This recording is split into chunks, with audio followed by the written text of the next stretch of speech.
Assalamualaikum warahmatullahi wabarakatuh. Selamat sore sahabat Rumah Sakit Jantung dan Pembuluh Darah Harapan Kita. Jumpa lagi bersama saya Santi Pramuditya dalam program acara Save Your Heart for Your Sweetheart. Program ini kami sajikan untuk sahabat Rumah Sakit Jantung dan Pembuluh Darah Harapan Kita serta masyarakat Indonesia yang membutuhkan seputar kesehatan jantung dengan topik-topik menarik lainnya. Program ini kami distribusikan dan dapat diakses secara berkala melalui kanal kami di website dan media sosial kami.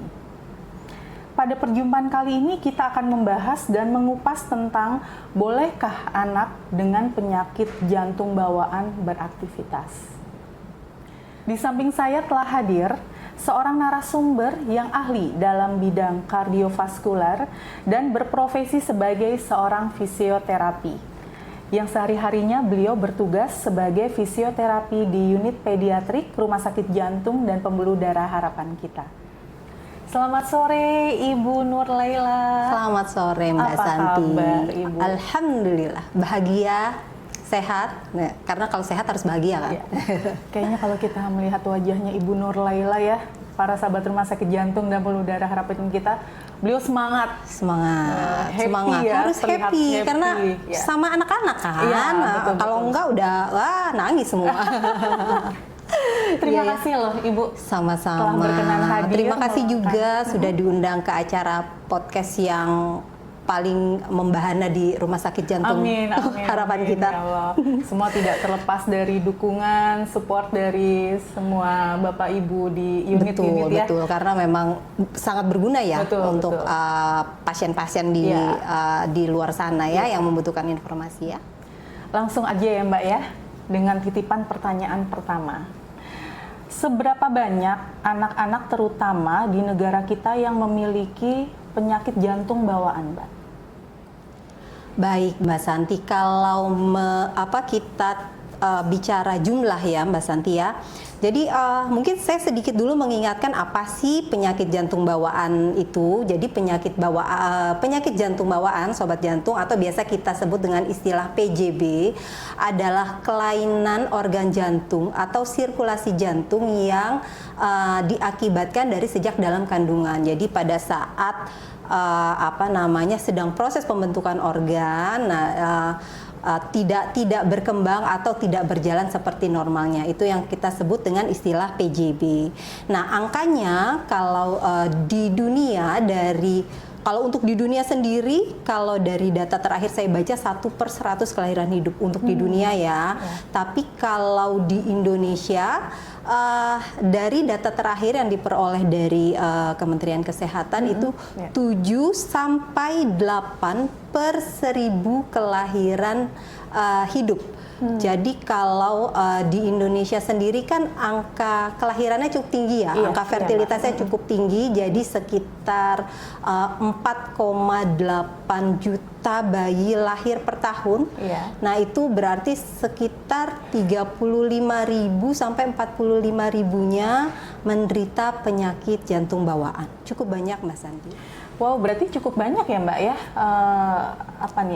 anak-anak yang memiliki penyakit jantung bawaan. Betul Mbak Santi. Sebetulnya data yang paling gampang kita lihat di rumah sakit kita ini, antrian, antriannya tuh sampai panjang bertahun-tahun. Mungkin para sobat jantung juga ada yang keluarga atau bahkan mungkin punya anak-anak hebat yang memiliki masalah jantung bawaan, itu betapa harus antri untuk misalnya dilakukan tindakan di Rumah Sakit Jantung dan Pembuluh Darah Harapan Kita. Jadi memang angkanya cukup besar. Betul. Berarti tema kita pada sore hari ini pas ya? Pas, insya Allah pas. Pas ya, agar sahabat Rumah Sakit Jantung dan Pembuluh Darah Harapan Kita serta masyarakat Indonesia mendapatkan informasi lebih ya. Nah, kemudian lanjut Mbak, pertanyaan yang kedua. Apa benar anak-anak dengan penyakit jantung bawaan itu tidak boleh terlalu banyak beraktivitas? Ini sebetulnya paling banyak Ini relate nih Mbak Santi. Banyak sekali pertanyaan dari kalau kami kan tim ya, kami tim fisioterapi dan kebetulan ada beberapa tim yang memang tugasnya di ruangan pediatrik. Jadi pediatrik itu meliputi dari ruang mulai dari ICU anak, intermediate anak, sampai ruang perawatan bahkan di gimnasium ya, karena seperti yang kita ketahui rumah sakit kita punya gimnasium yang paling besar se Indonesia ya. Jadi di situ juga dilengkapi dengan alat-alat untuk pediatriknya. Jadi memang aktivitas ya, anak-anak pasti butuh aktivitas. Mana bisa diatur ya, lagi seru-serunya, lagi heboh-hebohnya. Nah, biasanya orang tua tuh sering kali khawatir, nah jangan begini, nanti kecapean, nanti sakitnya tambah-tambah. Itu banyak sekali. Jadi bahkan yang sering datang ke kami itu mengalami delay development, artinya tumbuh kembangnya agak terlambat. Misalnya harusnya di usia anak itu sudah bisa duduk, jadi belum bisa duduk, atau berjalan karena overprotectivenya orang tua. Padahal tidak semua penyakit jantung bawaan itu dibatasi aktivitasnya. Jadi aktivitasnya itu disesuaikan dengan jenis penyakitnya, dengan kondisinya pada saat itu. Jadi orang tua memang harus seringkali menggali informasi tentang penyakit anaknya. Jadi biar tahu aktivitas itu aman kok apabilanya banyak. Jadi tidak semua penyakit jantung bawaan itu dibatasi aktivitasnya. Malah lebih sebagian besar boleh beraktivitas. Salah satunya mungkin kalau sebagai orang tua kita lebih kekhawatiran ya. Betul banget. Iya. Khawatiran pada anak. Iya betul. Jangankan yang memiliki penyakit jantung bawaan ya, anak demam aja heboh. Itulah orang tua. Lanjut ya Mbak ya, di pertanyaan yang ketiga. Aktivitas fisik seperti apa yang diperbolehkan untuk anak dengan penyakit jantung bawaan? Jenis aktivitas banyak sekali ya, karena memang dunia mereka kan dunia bermain ya. Tapi kalau kita mencoba mengelompokkan aktivitas, kita bisa berikan aktivitas-aktivitas yang disesuaikan. Sekali lagi, saya selalu mengingatkan sobat jantung untuk memberikan aktivitas yang sesuai dengan jenis penyakitnya dan kondisinya pada saat itu, karena setiap hari kondisinya akan berbeda. Tapi kalau kita bicara gambaran umum, maksudnya kan ini akan kompleks lagi, akan luas lagi. Kita bicara kalau jenis aktivitasnya apa, dosisnya bagaimana dan segala macam, itu harus berdasarkan konsultasi khusus ya. Jadi kalau anak-anak tersebut kita anggap PJB ringan ya Mbak Santi, kita bisa berikan aktivitas yang ringan sampai sedang, lalu yang bersifat sosial dan rekreasi, juga yang bersifat untuk latihan relaksasi dan pernafasan.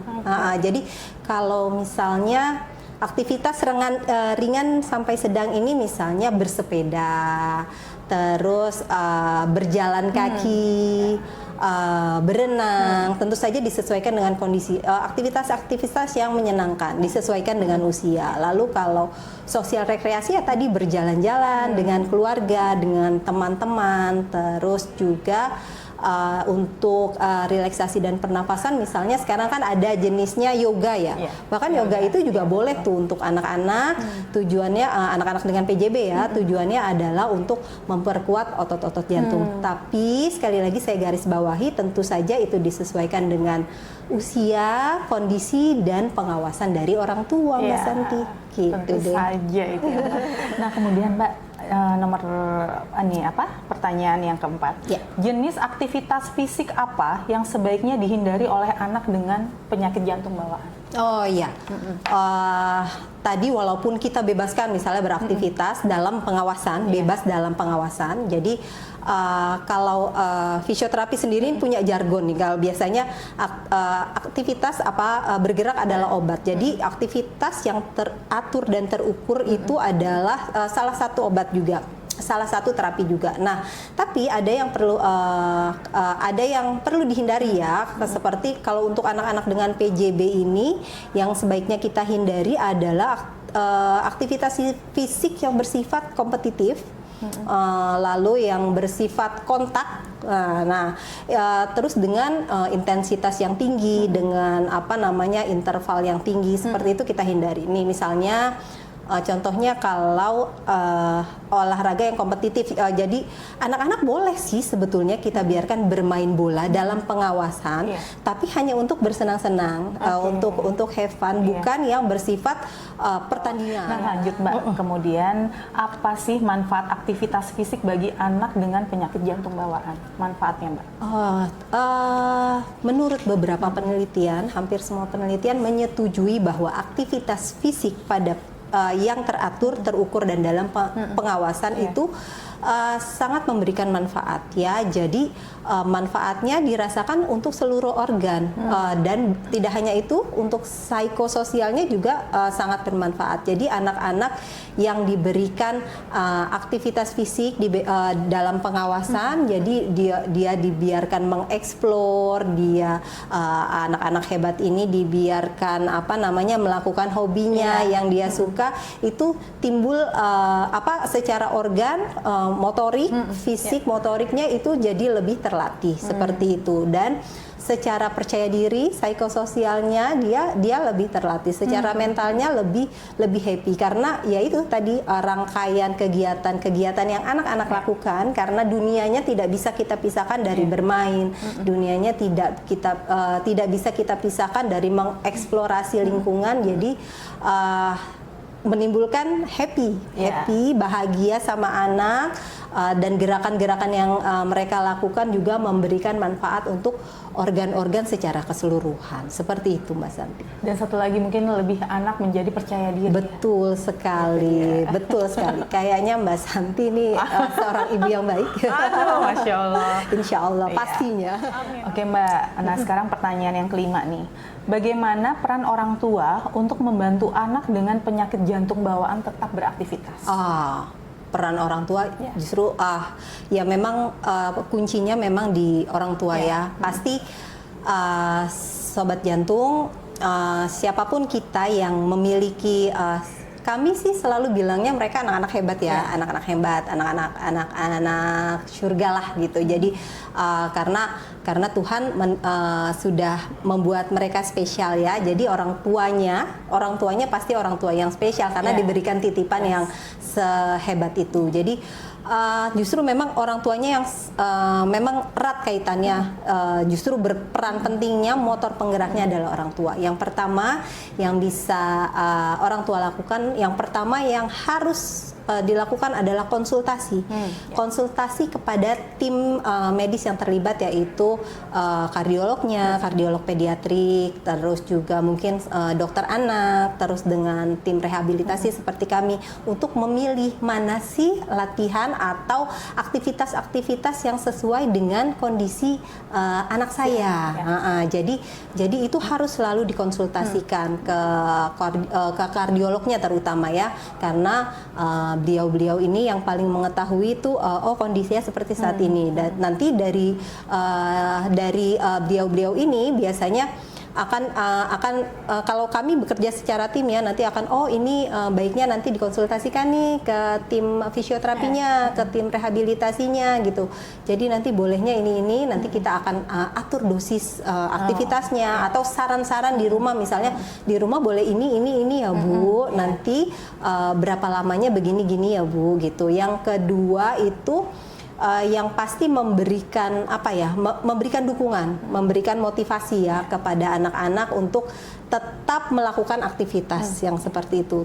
Terus tapi yang ketiga yang tidak kalah penting adalah orang tua harus mengetahui tanda-tanda bahaya, dalam artian dikasih nih motivasi, udah tahu nih aktivitasnya, tapi orang tua harus tahu kira-kira tanda-tanda yang kapan orang tua harus menghentikan anaknya beraktivitas, misalnya pada saat dia sudah kelelahan, sudah membiru, sudah capek, itu pasti orang tua akan lebih peka ya. Terus juga memberikan dukungan, artinya menciptakan lingkungan yang baik ya untuk apa namanya, untuk anak-anaknya beraktivitas. Jadi disesuaikan gitu. Jadi ciptakan lingkungan yang tidak membahayakan. Misalnya anak-anak yang usia toddler masih suka main tabur-tabur mainan dan segala macam, itu pastikan ruangannya aman dan nyaman gitu. Lalu juga yang pasti orang tua juga harus apa ya tadi memberikan motivasi, memberikan dukungan, dan misalnya anak-anaknya sudah di usia sekolah nih. Nah, itu harus kolaborasi tuh sama tim di sekolah, sama guru-gurunya untuk menginfokan kalau ini ada masalah PJB, jadi mungkin biar yang kan saat kita nggak mungkin temenin anak-anak kita di sekolah ya, jadi keluarga, nah karena di sekolah keluarganya, guru-guru dan teman-temannya jadi aware dengan anak kita gitu. Nah, pertanyaan terakhir nih Mbak, yang ingin disampaikan pesannya Mbak Ella nih dalam program edukasi kita hari ini. Oh baik Mbak Santi, jadi apa ya, yang tadi saya sudah bilang, orang tua, pasti orang tua yang spesial mendapatkan anak, pasti anak-anak spesial ini hadir untuk orang tua yang spesial juga. Jadi mereka adalah anak-anak hebat. Nah, jadi ayah, bunda yang memiliki anak-anak dengan PJB atau sobat jantung yang memiliki kerabat atau bahkan saudara yang memiliki penyakit jantung bawaan, tidak usah khawatir, jangan mengkurung mereka karena sakitnya, karena tetap dengan latihan yang teratur, terukur, dan disesuaikan dengan kondisinya, tentu saja atas atas hasil konsultasi dari tim pediatrik yang meliputi dokternya, dengan tim fisioterapinya, dengan seluruh tim medisnya.